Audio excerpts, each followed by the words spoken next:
Japanese attacked Pearl Harbor, our west coast became a potential combat zone.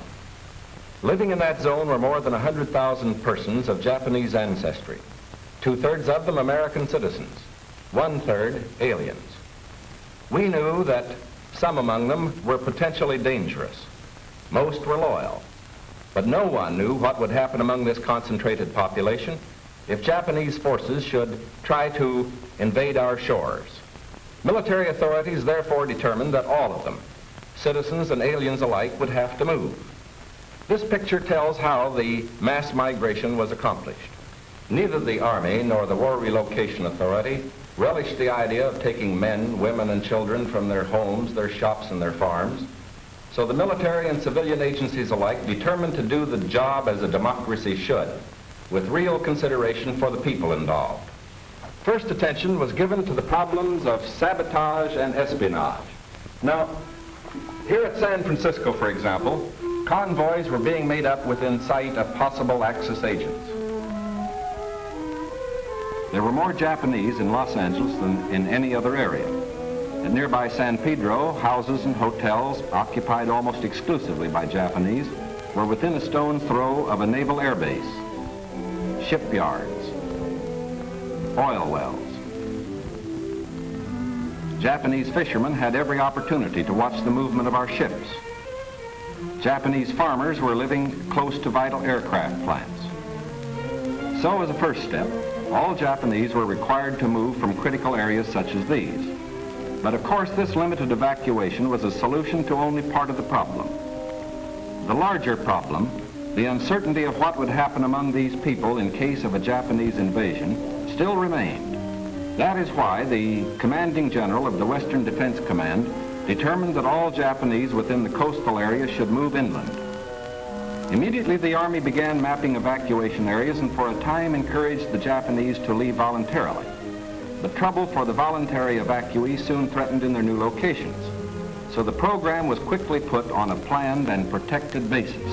Thereafter, the American citizen Japanese and Japanese aliens made their plans in accordance with Army orders. Notices were posted. All persons of Japanese descent were required to register. They gathered in their own churches and schools, and the Japanese themselves cheerfully handled the enormous paperwork involved in the migration. Civilian physicians made preliminary medical examinations. Government agencies helped in 100 ways. They helped the evacuees find tenants for their farms. They helped businessmen lease, sell, or store their property. Now, this aid was financed by the government, but quick disposal of property often involved financial sacrifice for the evacuees. Now the actual migration got underway. The Army provided fleets of vans to transport household belongings and buses to move the people to assembly centers. The evacuees cooperated wholeheartedly. The many loyal among them felt that this was a sacrifice they could make in behalf of America's war effort. In small towns as well as large, up and down the coast, the moving continued.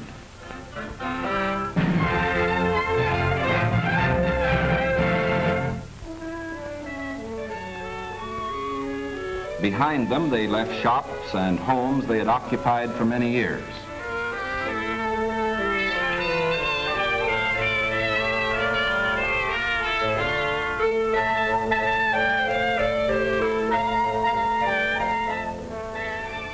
Their fishing fleets were impounded and left under guard.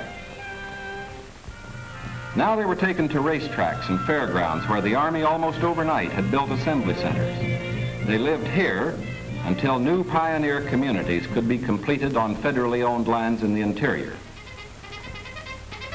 Santa Anita Racetrack, for example, suddenly became a community of about 17,000 persons.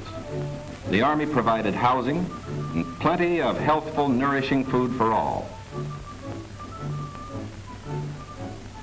The residents of the new community set about developing a way of life as nearly normal as possible. They held church services, Protestant, Catholic, and Buddhist. They issued their own newspaper, organized nursery schools, and some made camouflage nets for the United States Army. Meanwhile, in Arizona, Utah, Colorado, Wyoming, and elsewhere, quarters were being built where they would have an opportunity to work and more space in which to live. When word came that these new homes were ready, the final movement began.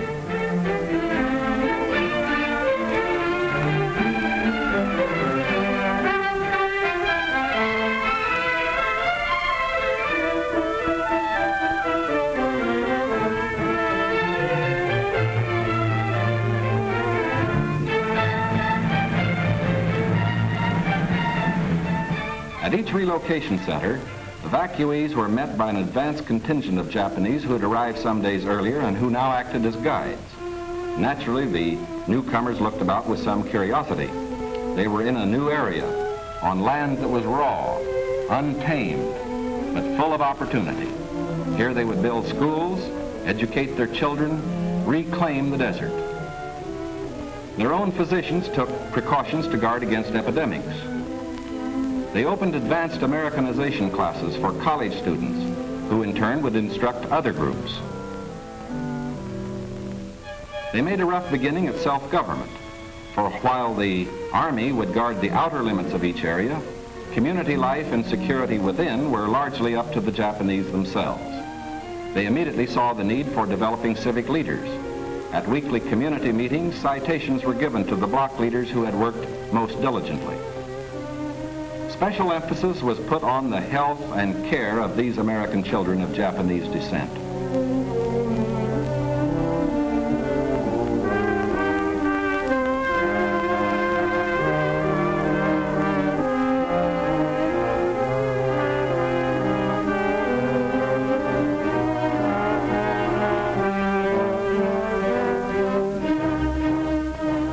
Their parents, most of whom are American citizens, and their grandparents, who are aliens, immediately wanted to go to work.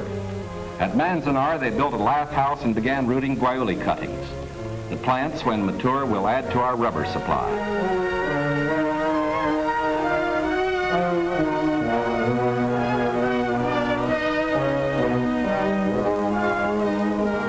At Parker, they undertook the irrigation of fertile desert lands. Meanwhile, in areas away from the coast and under appropriate safeguards, many were permitted to enter private employment, particularly to work in sugar beet fields where labor was badly needed.